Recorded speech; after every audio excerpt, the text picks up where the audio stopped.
사실 전동 시트 옵션이 있었는데 네. 예전에도 없던 차를 타가지고 필요한가 싶어서 안 넣긴 했습니다. 경량화가 중요한 거 아니겠습니까? 전동 시트 넣으면 시트가 좀 더 무거워지니까. 네. 그것도 약간 웃긴 게 보통 퍼포먼스 휠이라고 하면은 경량이 되는 걸 넣어주잖아요. 근데 N9는 약간 특이하게 초기에 나왔던 옵션 휠은 디자인 휠이라고 해가지고 멋있기만 하고 무게가 올라가더라고요. 아, 그래요?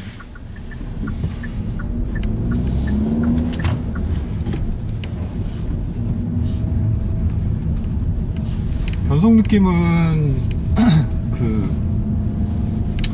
뭐 요즘 나오는 현대기아 차들, 수동차들은 제가 타본 게 지금 아이서트 N9이랑 뭐 벨로스랑 그 정도였던 것 같은데, 요즘 그 현대차의 수동 변속 느낌은 다 좋은 것 같아요. 수동 변속기도 뭔가 기술 개발을 계속 하고 있을까요? 저는 그게 항상 의심이 가더라고요. 수동 변속기는 제가 듣기로는 이제 벨로스탄 같은 경우에는 어떤 이 변속 시의 어떤 느낌을 위해서 따로 튜닝을 조금 했다라고 들었거든요. 그래서 뭐 그런 데서 기술 개발을 하면서 뭐 하위 모델들에 좀 적용을 하지 않았을까 싶어요. 왜냐면 비슷한 느낌을 보여주니까. 이게 차종마다 무슨 고질병이라고 하는 막 그런 것도 있다고 하잖아요. 네. 몇 단에서 몇 단이 안 들어간다든가 습관적으로. N9도 나중에 그런 게 생길런지 모르겠네요. 그거는 글쎄요, 처음부터 그런 문제들이 생기는 게 만약에 아니라면 어떤 변속을 하는 습관의 문제가 아닐까. 그러니까 운행을 많이 안 했을 때부터 그런 문제가 생긴다면 이제 변속기 설계가 문제라고 볼 수 있겠는데, 그러니까 수동 변속기를 이제 자동을 타시다가 특히 뭐 스포츠 성향의 듀얼 클러치 미션 달려있는 그런 차들을 만약에 타시다가 오셨다 그러면은 아무리 수동 변속기 조작을 빨리 한다 그래도 그 듀얼 클러치 따라갈 수는 없는 속도로, 근데 그런 느낌으로 변속을 하고 싶어서 팍팍팍 이렇게 만약에 꽂는 분이 계시다 그러면은 그거는 수동 변속기 수명을 좀 단축시킬 수 있는 요소가 될 것 같아요.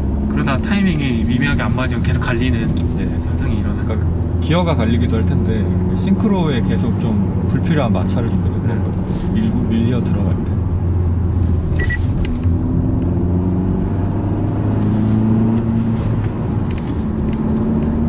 제가 아까도 히렌토를 계속 얘기했지만 사실 히렌토가 이게 차 탓이야 이런 생각이 저는 항상 많아가지고 사실 뭐 외국 뭐 유튜브 이런 거를 아반떼 히렌토 하는 거를 열심히 다 찾아봤어요. 다 잘 하시더라고요. 그래서 참 이상했는데 오늘 이제 확실히 제 문제인 걸 알게 됐죠. 적응하기 뭐 나름의 문제인 것 같습니다. 그리고 이제 이렇게 좀 빠른 속도로 코너를 돌다 보면 확실히 롤이 이제 노멀 모델에 비해서 조금 더 덜하다라는 느낌이 확실히 있어요. 롤이라고 하면 어떤 건가요? 그러니까 이제 좌우에 기울어짐 있죠. 약간 이렇게 기울어지는. 네. 코너링 할 때 이제 코너 바깥쪽으로 좀 차가 기울어지잖아요. 그런 움직임을 롤이라고 하는데, 롤이 너무 심해지면 이제 그 반대쪽 접지력이 좀 떨어질 수 있고 약간 뜨니까. 그렇죠.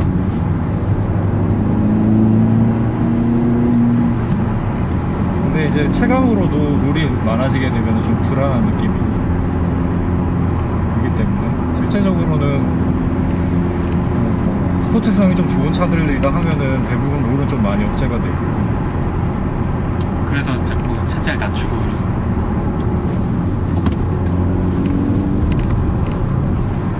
옆에 타이는 것도 진짜 재밌는 것 같아요.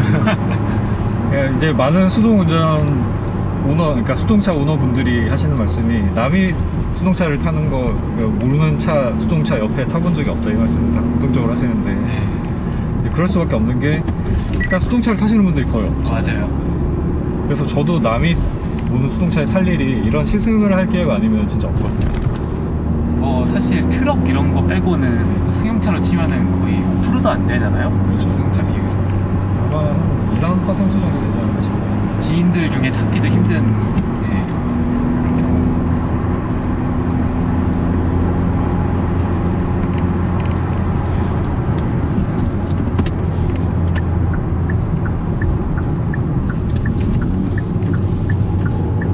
지금 봐도 느껴지지만 힐앤토 하실 때 이 브레이크 담력에 변화 없는 게 진짜 대단하신 것 같아요. 이게 약간 이 자동 변속기 타고 코너링 하는 것 같은 좀 그런 느낌으로 하려고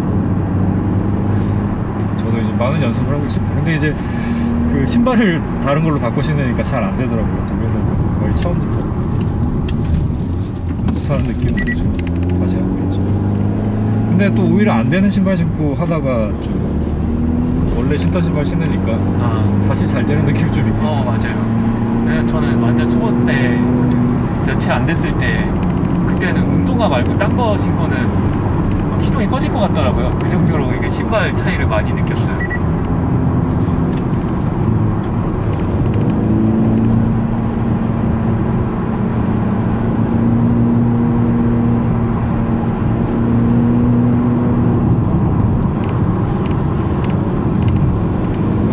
그랜저 가고 있는데 되게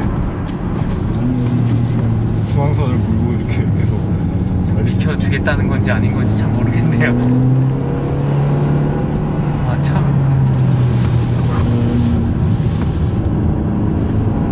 거의 레이싱 하듯이 길 막는 것 같지 않나요?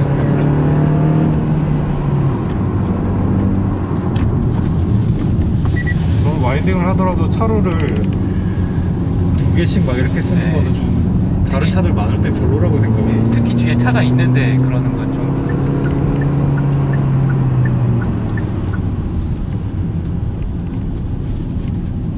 너무 막 넘어오네요, 이 사람. 지금 이제 뭐 약간 내가 아반떼 따위에 질 수 없다 이런 느낌인 것 같아요, 제가. 그냥 질 것 같은데 지금 느낌 봐서는. 그 이니셜리에 나오지만 직선에서 뭔가 빠르면은 초보고 코너에서 빠르면은 중급자다 뭐 이런 얘기가 나오거든요. 이제 공공도로에서 이제 달리다 보면 그래도 지금 아반떼 같은 경우는 한 200마력 정도 나오니까 출력이 낮다고 얘기를 할 수는 없는데 제 차는 뭐 출력이 한 100마력 초반대 정도밖에 안 나오니까 얼핏 잘못 보고 스파크라고 착각하는 분들이 많이 계시거든요. 작은 차를 좀 얕잡아 보는 그런 좀 운전자분들이 계신데 쉐보레 마크 있고 좀 작으면 스파크라고 듣는 거 아니야?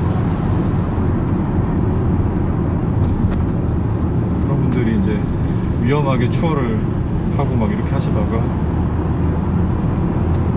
코너에서 이제 뒤처지는 모습들을.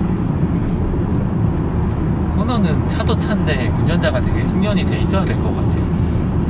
그렇죠. 뭐 어느 정도는 그래도 운전에 대한 이해가 좀 있는 사람이니까.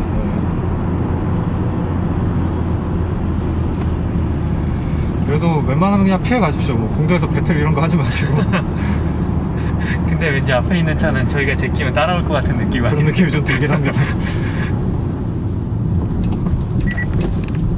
이제 벨로스타인 같은 경우에는 제가 좀 하드한 브레이킹을 해봤을 때 이게 M모드에서 이제 서스펜션 감쇄력을 좀 높이게 되면 보통 브레이크를 세게 밟으면 앞쪽에 이렇게 가라앉잖아요. 그걸 단단하게 하는. 네.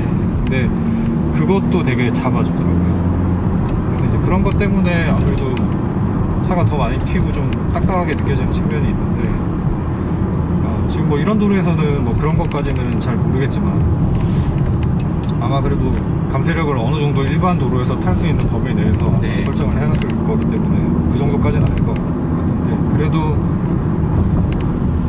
브레이크 했을 때 조금 뭐 코너나 이런 데 직전에 브레이크를 좀 물고 들어간다던가 했을 때 뭐 움직임이 불안하다거나 뭐 이런 건 전혀 없고 예상한 대로의 움직임을 잘 보여주는 것 같아요. 그 리뷰 같은 거 보면 그런 평이 많더라고요. 중간 지점을 찾아낸다. 서킷을 가기는 무리고 근데 적당히 이렇게 일상주행에서 재밌게 타는 정도까지는 괜찮고. 근데 그 이제 뭐 서킷 같은 경우에 예를 들면 뭐 랩타임을 더 빠르게 찍기 위한 게 목적이어야 한다. 그러면은 이제 국산차 중에서는 벨로스텐이나 이런 게 맞을 수 있을 것 같아요. 근데 그냥 즐기는 목적이다 하면 또 차의 한계의 범위 내에서 재밌게 타면 될 부분인 것 같고 그리고 무엇보다 이제 제가 서킷을 안 가봐서 이거는 이렇다라고 말씀을 드리는 건 되게 웃긴 얘기지만 그 차의 어느 내구성이 좀 보장이 되면 서킷 주행을 하는데 오히려 이제 스트레스 좀 덜 받고 갈 수가 있을 것 같거든요. 왜냐면은 내구성이 아무리 성능이 좋아도 1렙, 2렙 정도만 어택을 해도 만약에 차가 제어가 들어온다던가 이렇게 해버리면은 재밌게 즐기기가 좀 힘들 텐데. 그쵸. 뭐 속도가 빠를수록 데미지가 큰 거는 뭐 당연한 사실이니까. 그래서 지금 정도로 달려봤을 때 뭐 알 수 없는 부분이긴 하지만 그래도 RPM을 꽤나 조금 높여서 스포티하게 주행했을 때도 어떤 성능이 떨어진다던가 뭐 이런 부분들이 전혀 없고 신뢰성을 뭐 꾸준하게 유지를 해주는 것 같은 느낌이 들어서 여러 가지 측면에서 온도, 오일온이나 이런 부분들, 타이어나 브레이크도 그렇고 그래서 일상에서 즐기면서 타기에는 뭐 전혀 부족함이 없는 차라는 생각이 딱 설계 목표가 그거였던 것 같아요. 일상 주행이 우선인데 좀 즐기고 싶은 사람들. 좀 강한 맛을 원하시는 분들은 아마 아반떼 애들 나중에 나오면 사시지 않을까. 아반떼는 상당히 궁금하긴 해요. 이게 이제 차가 가지고 있는 기본기 자체가 플랫폼이 그 현대의 이제 최신 플랫폼이라고 네. 하잖아요.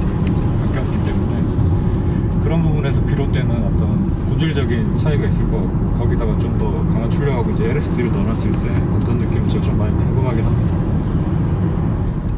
그리고 이제 제가 이 패치백을 좋아하는 이유가 휠베이스가 좀 짧기 때문에 좀 더 코너링을 할 때 경쾌한 움직임을 보여주기 때문에 좋아하는 측면이 있는데 그래서 아반떼는 약간 선입견이 있었어요. 그러니까 코너링은 조금 그런 맛이 좀 덜하지 않을까 뭐 이런 느낌이 들었는데 지금 운전해봤을 때는 뭐 거의 그런 느낌은 안 들고 물론 이제 뭐 벨로스타인처럼 그런 느낌은 아니지만 이 긴 휠베이스에 상대해서 봤을 때는 생각보다 되게 민첩하고 그쵸. 아반떼 같은 경우에도 휠베이스를 계속 늘리는 추세이니까요. 그 기본 성향 자체가 좀 스포티한 느낌을 많이 전해주는 그런 게 잘 살아있는 것 같습니다. 몇 번 왔다 갔다 하다 보니까 점점 짧아지는 느낌이 드네요. 익숙해져서 그런가. 근데 지금 이제 그 아까 하셨던 말씀을 좀 이해할 것 같아요. 그러니까 처음에 출발할 때 그 시동이 꺼질 것 같은 느낌이 뭔지 알 것 같아요. 그러니까 제가 이제 익숙해지면서 점점 출발할 때 RPM을 작게 쓰려고 지금 하고 있거든요. 그러다 보니까 아까도 출발할 때 거의 시동이 꺼지려고 말라 했었어요. 그러니까 그때 확실히 이제 이 부스트가 차기 전 시점에서는 그 이후랑 뭔가 악셀 느낌이 많이 다르기 때문에 감이 좀 달라지는 측면이 있는 것 같아요.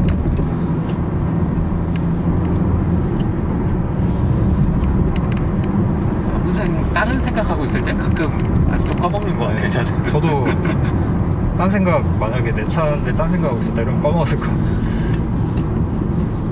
그 승연자 분들은 이렇게 꺼질 것 같다 하면 바로 클러치를 밟아가지고 다시 돌려놓는데 저는 아직 그 정도 안 돼가지고 자칫 방심하고 요즘도 가끔 지금도 이렇게 이제 뭐 연속되는 코너를 계속 이렇게 돌려도 되게 차가 좌우로 그냥 돌리는 대로 방향 잘 돌아가지고 특별히 뭐 한쪽으로 쏠린다던가 이런 느낌 없이 되게 안정적으로 돌아가지고 있어요. 오히려 몸을 좀 더 이렇게 잘 잡아줬으면 좋겠다 이런 느낌이 들었어요. 근데 또 시트가 또 너무 이것보다 몸을 잡아버리면은 또 일상생활에서 아마 불편할 테니까 약간 중간치네요 이게. 적당선에서 잘 타야 할 것 같습니다. 보조석은 다행히 이게 있어가지고 잡으면 괜찮을 것 같긴 합니다.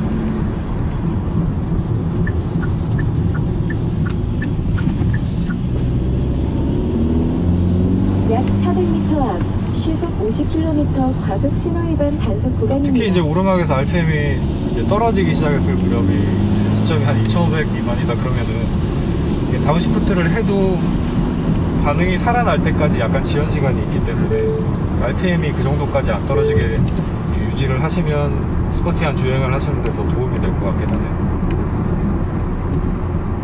애매한 속도일 때 이제 1단까지 다운을 해야 되면 그때가 좀 힘든 것 같아요. 1단은 뭔가 거부감이 있어요. 2단까지는 이렇게 하는데 지금 뭐 여기 정도 상황에서는 사실 1단을 바꿀 일은 없으니까 제가 보여드리지 못했는데 정체가 많이 되는 시내 주행할 때 정말 15km, 10km 왔다 갔다 가다서다 막 이런 상황에서는 가끔씩 그게 필요할 때가 있긴 있거든요.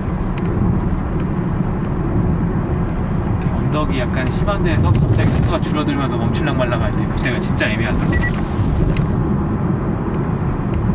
저는 이제 그때 간혹 중립에서 이제 RPM 한번 띄우고 일단은 그냥 쭉 가거나 이렇게 쓰는 경우들이 있어요.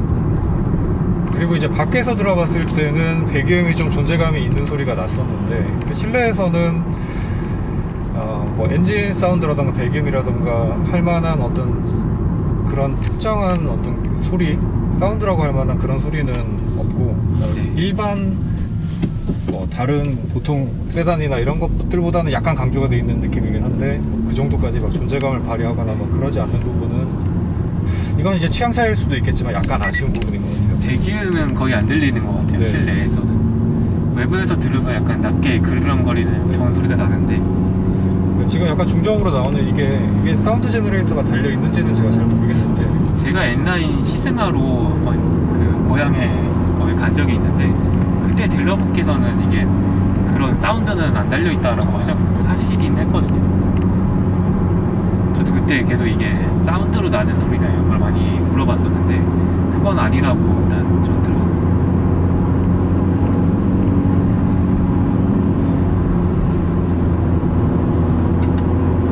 근데 이제 아까 좋은 말씀 하셨는데 더 매운맛을 찾으시는 분들은 N으로 가시는 게 맞을 것 같고 이거는 더 많은 사람들에게 보편적으로 다가가기 위해서. 네. 근데 사실 보통 운전자들한테는 이 정도만 해도 아까도 우리가 얘기를 했지만 내가 생각하는 것보다 높은 한계를 차가 가지고 있기 때문에 그 다음은 이제 운전 기술을 익숙하게 만드시는 게 그 차가 더 좋을 필요가 없는 게 제가 이미 그거보다 그 훨씬 전에 이렇게 무서워서 더 이상 더 못 걷고 속도도 더 못 내가지고 이 정도만 해도 예, 간이 많이 크신 분 아니면 괜찮을 것 같다는 생각이 많이 들어요. 특히 뭐 한 200마력 정도 되는 출력으로 차를 이제 밀어붙이기 때문에 뭐 오르막 같은 데 올라갈 때도 한 3000rpm 정도만 유지하고 있으면 뭐 전혀 스트레스 안 받고 다 주행을 하실 수가 있어요. 네. 그리고 이제 와인딩 같은 경우에는 이제 오르막 내리막 이런 복합 구간이 있다 하면은 아무래도 정말 운전 잘 하시고 자신 있으신 분이 아니라면은 내리막보다는 오르막에서 속도를 조금 내보시는 게 안전하니까. 근데 이제 속도를 내려고 했는데 차가 출력이 안 된다 이러면은 또 이제 답답하잖아요. 그래서 이제 그런 분들한테는 한 요 정도 출력 선이면은 정말 그냥 딱 재밌게 즐기실 수 있는. 맞아요. 저 같은 경우에는 아직 오르막에도 풀악셀까지는 안 밟게 되는 것 같아요.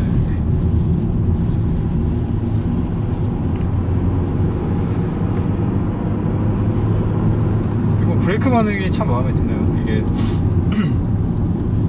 좀 옛날 얘기긴 한데 아반떼 한 AD 노멀 모델 뭐 그 정도까지만 해도 그 초반에 좀 잘 듣는 그런 느낌의 어떤 성격이 강했다면 그러니까 제가 이제 소나타 그 DN8 네네. 그 모델 타봤을 때 옛날 현대차랑 좀 많이 되게 다른 것 같다는 게 하체 감각도 있었는데 페달 조작할 때 초반에 뭐 담력 브레이크 담력도 몰려있고 그다음에 악셀 예민함도 다 몰려있다 이런 느낌이 좀 덜했거든요 예전에 비해서.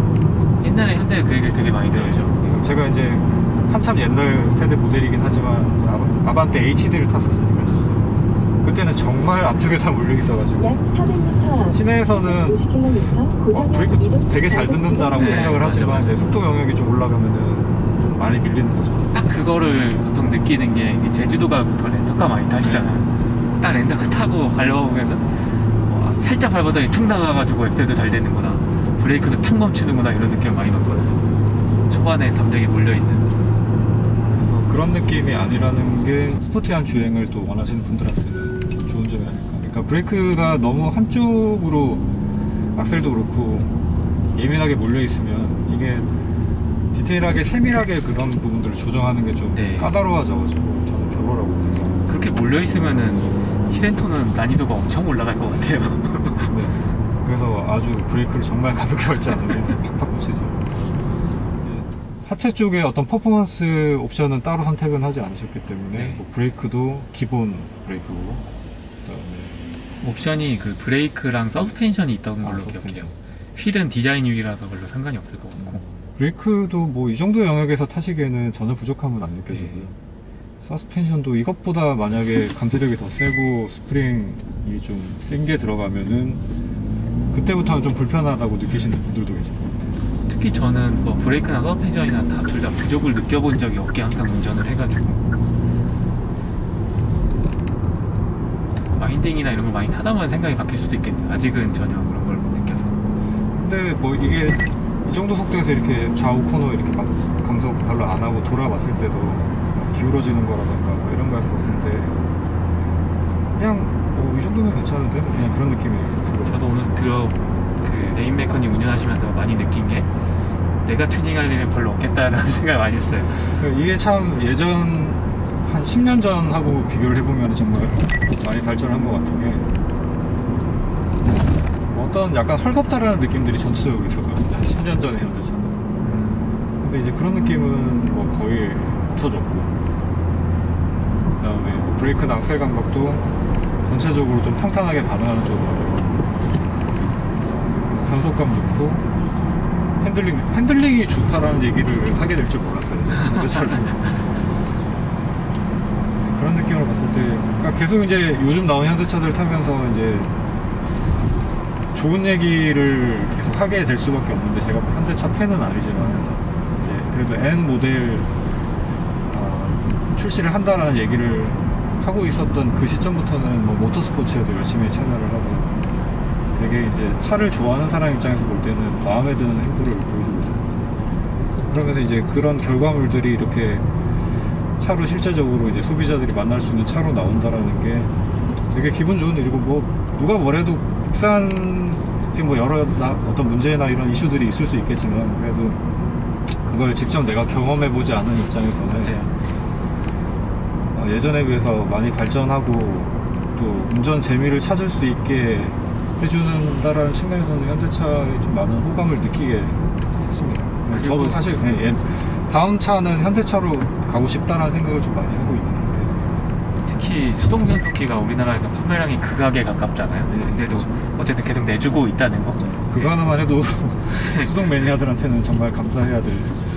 그래도 엄청나게 선택지가 좁은 건 맞지만 없는 것보다는 그래도 더군다나 지금 이 N9 같은 경우에는 아까 자동 변속기하고 차이가 뭐 하나 있다고 하셨죠. 그거 말고는 다 옵션. 이게 특이한데 원래 보통 옵션을 거의 선택을 못 하잖아요. 수동이. 근데 얘는 차에 있는 게 딱 뒤자서 폴딩? 그 옵션 하나가 아마 안 됐던 걸로 기억을 해요, 제가. 그건 정말 이해하기가 힘드네요. 폴딩 되고 안 되고. 굳이 그렇게 왜 그랬을까 하는 느낌은 많이 들어요.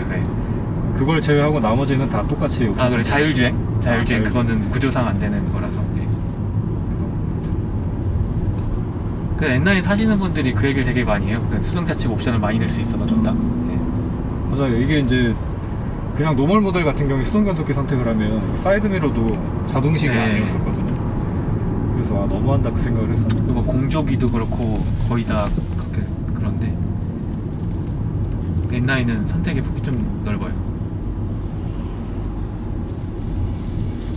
그리고 1.6 노멀 모델 타봤을 때도 그때 이제 어떤 출력에 비해서 하체가 좀 남아돈다 약간 그런 느낌이 들었었는데, 지금 뭐 물론 모든 출력을 다 꺼내서 써본 건 아니긴 하지만 지금 한 200마력 정도 되는 출력에도 좀 하체가 여유있다라는 느낌이 사실 많이 들거든요. 그러니까 이게 이제 뭐 N까지를 염두에 두고 설계를 아마 해서 그렇지 않을까. 실제로 리뷰 보면은 그 일반 모델이랑 N9이랑 하체가 좀 변경사항이 꽤 생각보다 있다고 하더라고요.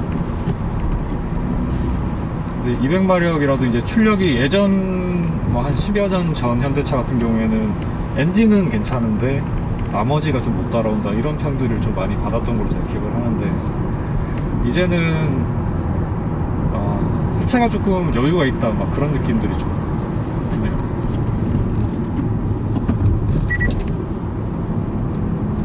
그리고 이제 뒤가 멀티링크로 이제 느껴지는 차이점 같은 것들은 승차감 측면에서는 이제 뒤에 타보면은 아마 확실하게 차이를 느낄 것 같고요. 운전하는 입장에서는 아직까지는 직접적인 부분은 제가 체감이 잘 안 되는 것 같습니다. 지금 갑자기 든 생각인데 수동차 운전하신 분들은 자기 차 뒤에 타본 적도 없을 것 같아요. 거의 없어요. 네, 거의 없어요. 제가 벨로스터 뒷자리 한번 타서 이제 가본 적이 있는데, 예전에 그 세미나 할 때 그때 한번 뒤에 타봤었는데, 단거리는 뭐 괜찮더라고요. 아마 차주분들도 신기했지 않을까 싶어요. 자기 차 뒤에 한번 타보는 경험이. 썬루프 이제 있고 없고의 차이는 이 천장 높낮이 때문에 썬루프가 있으니까 머리 공간이 조금 더 줄어들더라고요. 뒷자리가.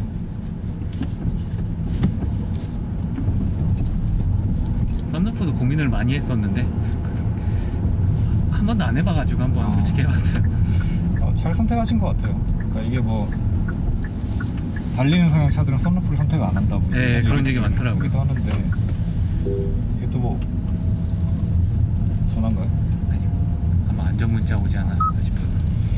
무조건 뭐 또 이 차가 달리는 성향의 차다 이렇게 볼 수는 없는 거니까 그런 측면에서 봤을 때는 또 기분 좋게 좀 루프 열고 이렇게 배경도 좀 들으면서 개방감도 나름 괜찮으니까요. 네. 그렇게 이제 달리기는 또 이 차가 이제 일상 영역하고 이제 좀 중첩되게끔 즐길 수 있는 어떤 그런 부분까지 염두에 두고 차를 네. 만들다 보니까 잘 선택하신 것 같아요. 자, 그래서 오늘 총평을 한번 간단하게 뒤는 카메라가 꺼졌네요.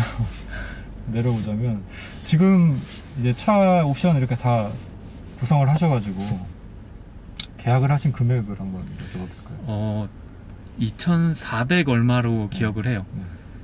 옵션 중에 그 는 거는 지금 썬루프, 그 다음에 이 디스플레이 좀 큰 거, 그 다음에 보스 오디오. 보스 오디오를 하면은 이제 이 디지털 키라고 카드로 시동 거는 게 돼요. 사실 오디오 때문에 넣긴 했는데 그 3개 넣습니다. 그렇게 하고 2,400. 2,400에는 이제 등록세나 이런 것들은 빠져 있는. 네, 빠져 있는 금액이고. 보통 이게 그냥 오토 그 DCT 모델로 하고 인스피레이션을 하면은 거의 막 2,900, 3,000 가까이 돼서 그래서 많이 K5로 가시기도 하고 그런 걸로 알고 그 있어요. 정도 가격이 되면은 좀 중형차를 생각을 하게 되고 많이 넘어가셨어요. 초반에 이게 생산 이슈가 있었거든요. N9이 생산 중단이 좀 이유 없이 된 적이 있어가지고 그때 많이 K5 넘어가신 분들도 있었어요. 가격적인 메리트도 제가 생각하기에는 있는 것 같고 그 정도 가격에서 뭐 이 정도 옵션 사실 뭐 제 차를 생각을 해보면 없는 게 없을 정도로 다 있는 옵션인 것 같고 지금 라이트가 LED 라이트가 들어가 있나요? 네. 들어가 있고 그다음에 뭐 넘치다시피 할 정도로 뭐 각종 안전 장치들이 다 달려 있고 그리고 스티어링 휠 크기도 너무 작지도 않고 그냥 딱 적당한 정도인 것 같고요. 그리고 요즘 N9이나 뭐 N 모델들 스티어링 휠이 저는 소나타는 조금 마음에 사실 안 들고 뭐 아반떼라던가 뭐 벨로스터 이런 식의 스티어링 휠이 마음에 들거든요. 좀 옛날 스타일일 수 있는데 마음에 들고 그 다음에 요 기계식 주차 브레이크에 달려있는 거 이것도 너무 마음에 들고 그러니까 그 i30 같은 경우에는 또 이게 없어요.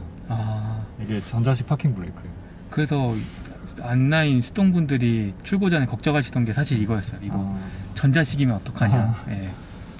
요것도 아마 선택을 할 수 있는 사양이 아닐까요? 여기는 무조건 이거예요. N9. 수동은 수동 자동 상관없다 이건가요? 자동은 당연히. 자동은, 드라이브 모드 없는 건 좀 드라이브, 아쉽네요. 드라이브 모드 없는 건 좀 아쉽네요. 무대가 그냥 비어있는 게 좀 아쉽고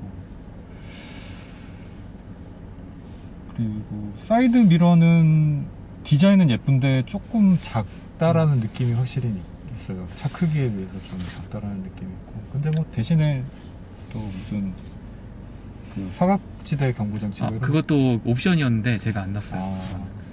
그래서 저는 예전에 다른 차에서 그 옵션을 한번 써봤는데 그 생각보다 내가 그 차를 인지하고 있는데도 끼어 들어야 될 때가 있잖아요. 좀 따닥따닥 붙어 있을 때 그럴 때 굉장히 삐삐거리면은 내가 뭔가 못 본 뭔가가 있나 하고 되게 사람에 따라서 거부감이 들더라고요. 저는 개인적으로 별로 안 좋아해가지고. 하긴 뭐 없는 게 익숙하신 분들은 또 없이도 얼마나 다 알고 접근하는 건데도 뭔가 삐삐거리니까 뭐가 더 있는 것 같고 뭐 이런 게 불편하더라고요. 혹시 여기 오실 때 연비가 얼마였는지 기억나시나요? 연비가 고속도로를 좀 많이 타가지고 좀 많이 높았어요. 15, 16? 15, 16. 근데 이제 와인딩 이렇게 좀 돌았는데 한 13km 정도 나오거든요. 연비가 괜찮아요. 네, 연비가 나쁘지 않네요. 연비가 이 정도면은 꽤 좋은 편인 것 같아요. 아마 전체 보면은 평균 연비 13? 네. 누적 지금 3,600 탔는데도 13.4 정도 나오니까 제가 서울 사는 거 치고는 그러면은 뭐 연비가 정말 저는 되게 좋은 편이라고 생각합니다. 왜냐면은 뭐 시내 주행이 거의 한 7, 80% 이상 되실 거잖아요. 고속도로 한번 타면 게다가 6단까지 있기 때문에 뭐 한 18, 19km는 그냥 조금만 신경 쓰면은 뽑을 수 있을 것 같거든요. 예전에 타던 SM3 그거보다도 조금 더 좋은 것 같아요. 마력수도 훨씬 높은데도. 일상적인 주행을 할 때 오르막이나 뭐 이런 거 상관없이 스트레스 없이 이제 출력이 받침이 되니까 조금 더 나갈 수 있다라는 점이 수동이니까 아무래도 제 손과 발이 문제지 차는 문제가 없습니다. 그리고 선루프가 넓진 않은데 그래도 어느 정도는 좀 차지하고 있어서 좀 머리 쪽 개방감 이런 거 원하시는 분들은 선루프 옵션 선택을 하셔도 괜찮을 것 같아요. 트렁크 공간도 꽤 넓은 편이잖아요. 예, 제 전차가 워낙에 SM3다 보니까 그거랑 비교하게 돼서 아, 솔직히 전체적으로 다 좋아진 거밖에 없어요. 그죠. 세대가 차이가 나기도 하고 하니까. 그 다음에 이제 조수석은 통풍 시트 옵션은 안 들어가 있는 거예요. 아, 그것도 옵션인데 제가 안 넣었어요. 열선은 뭐 당연히 둘 다 들어가. 거의 혼자밖에 안 타가지고. 전체적으로 뭐 만듦새나 뭐나 옛날 수동차를 타고 있는 제 입장에서 볼 때는 뭐 다 좋아 보이긴 한데 가격 대비 봤을 때 신차 기준에서도 사실 선택할 수 있는 폭이 되게 수동은 딱 제한적이니까 맞아요. 그 중에서만 봐야 되는데 그 중에서만 봤을 때는 괜찮은 선택인 것 같아요. 이 정도 가격대 선에서 구성을 하시면 한 2,500 미만으로 해가지고 딱 필요한 옵션만 놓고 하시면 그냥 자동보다 딱 아쉬운 거는 그냥 그 자율주행? 은근 그게 편하긴 한데 예, 수동에서는. 그리고 원격 시동 안 되는 거. 네. 그 부분도 이제 경우에 따라서는 실외에 오래 장시간 주차를 해야 되시는 분들은 좀 필요한 기능이긴 할 것 같습니다. 네, 뭐 추우니까 미리 시동 걸어놓는 건 좋은데 그게 좀 아쉽긴 하죠. 그래서 뭐 이제 그런 부분들은 각자의 필요에 따라서 옵션 뭐 구성을 하시면 될 것 같고, 근데 이제 수동이라는 딱 범위 내에서만 생각을 해봤을 때는 일단 선택지가 별로 없으니까 좋은 선택일 것 같고, 저도 그래서 사실 현대차 범위 내에서만 생각을 할 수밖에 없었거든요. 수동차 하면은 뭐 만드는 회사가 이제는 없으니까. 맞아요. 그래서 딱딱딱 봤을 때 지금 제가 이제 2021년도에 기다리고 있는 차가 아반떼 N이랑 그 다음에 코나 N 이렇게 두 가지를 기다리고 있어요. 코나도 하체 감각이 되게 괜찮다라고 느껴가지고 기다리고 있는데, 걔는 약간 SUV라서 약간 성향이 다르지 않나요? 성향은 좀 다르긴 한데 그래도 코너링 할 때 즐거움이 느껴지는 차더라고요. 그냥 노멀 모델만 타봤을 때도. 그래서 이제 기다리고 있긴 한데, 제가 들리는 얘기에 의하면 코나에는 수동 모델이 안 나온다고 그러네요. 그래서 그게 좀 아쉬워서 일단 N에 수동이 없는 건 좀 그렇긴 하네요. 아반떼 N은 뭐 아마 수동이 나올 것 같은데, 아반떼 N 가격이 얼마로 나올지가 이제 궁금하긴 한데, 뭐 분명히 뭐 한 3천 중반 정도 선에서 아마 예. 구성이 될 것 같은데, 맞아요. 한 1,000만 원 차이가 나잖아요. 근데 그 가격 생각해 봤을 때 뭐 LSD나 이런 것들의 필요성을 뭐 절감하시는 분이 아니라면 여러 가지 측면에서 뭐 경제성이나 이런 걸 따지고 봤을 때도 꽤 괜찮은 선택일 것 같다는 생각이 듭니다. 그리고 뭐 소재 뭐 저렴함 이런 것들을 말씀을 하시는 분들도 계신데, 글쎄요, 저는 이게 뭐 저렴하다라는 느낌이 아닌 것 같아요. 그 얼마 전에 스팅어 시승기를 모토라인에서 한 걸 봤거든요. 근데 여기 이제 홈캡을 딱 보여주는데 네. 오히려 스팅어보다 이게 나아요. 질감이 스팅어는 너무 좀 약간 싸구려 느낌이 좀 들더라고요. 여기 이제 가죽으로 마감되어 있는 것도 깔끔하게 마감 잘 되어 있고, 나름 스티치도 있고 네, 해서요. 앞에도 지금 이런 거 들어가 있고, 시트도 지금 카메라로는 이게 표현이 잘 안 되겠지만 되게 나름 천연 가죽 시트이고. 시내 운전이나 조금 스포티한 주행 정도 할 때는 그래도 나름은 몸을 좀 잘 잡아주는 정도의 느낌이 있는 것 같습니다. 변속 느낌도 좋은 편이고, 그리고 사이드 브레이크가 생각보다 텐션이 좀 강한 느낌이에요. 이게 마음에 들어요. 되게 헐거운 차들도 있거든요. 저는 이게 되게 마음에 들어요. 좀 가끔 가다 그래서 이거를 언덕길에 약간 쫄려서 네. 끝까지 당기면은 가끔 너무 힘들게 풀기가 너무 힘들 때가 가끔 있더라고요. 오늘 이제 그 차량 협찬해 주신 차주님께 또 감사 말씀드리고, 네, 감사합니다. 네, 감사 말씀드리고, 그리고 언제 이제 코로나 좀 진정되고 나면 뭐 수동 운전자분들 모임 하거나 이제 이런 것들을 제가 한번 추진해 볼 테니까 그때 너무 또, 재밌을 것 같아요. 예, 같은 수동 운전하시는 분들께 모여서 또 대화도 나눠보고 좋은 시간을 한번 가져봤으면 좋겠습니다. 네, 오늘 만남에서 반가웠고 수고 많으셨습니다. 아, 예, 감사합니다. 네.